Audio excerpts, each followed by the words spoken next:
The decision to abolish boarding schools for students in grade 1 to 9 come January next year continues to elicit reactions. Watoto wanapokuwa nyumbani, kuna vitu ambao wanaitishwa na vitu hiyo inatusumbua zaidi na tunaikosa, lakini wakiwa boarding na walimu wao wataweza kusaidiana kule. Hakuna kitu wanagharimika, waache kuingilia mambo na boarding school, waacha wazazi wajiamulie, sababu si kulazimishwa, ni mzazi anajipendea kupeleka mtoto boarding school. Napata hiyo mtoto akikuja boarding school,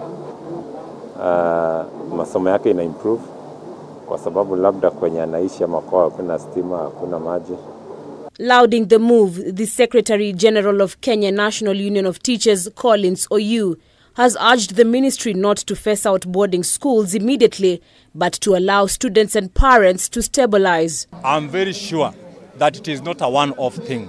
It will have to be very gradual and accommodative to the existing boarding schools, so that there's no wastage at all. At the same time, KNUT wants the government to increase remuneration to head teachers following the ample task they have with the new education reforms. You cannot just expect head to do this donkey work without being looked into in terms of remuneration. However, experts argue that phasing out boarding schools to reduce the burden of school fees is not the solution. An average parent today in a private school is paying a minimum of 80 to 150,000 shillings per term.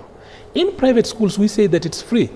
You need to actually just go across and realize that in a lot of good public schools, primary schools, especially in the city, a lot of parents are paying up to 30,000 shillings per term, per child. And if you went to some boarding schools, you actually just pay 35,000 shillings. We cannot just change all of a sudden. There is already infrastructure. We rolled it out. We've already made people know that boarding school is there. There are people who take their children to boarding schools, not because they like it, but because of the nature of their work. And it is a better environment. According to the Ministry of Education, Kenya has the highest percentage of its children globally in boarding schools, standing at 28%. This is higher than the global rate in most countries, which stands at 15%. Harriet Chimea, K24.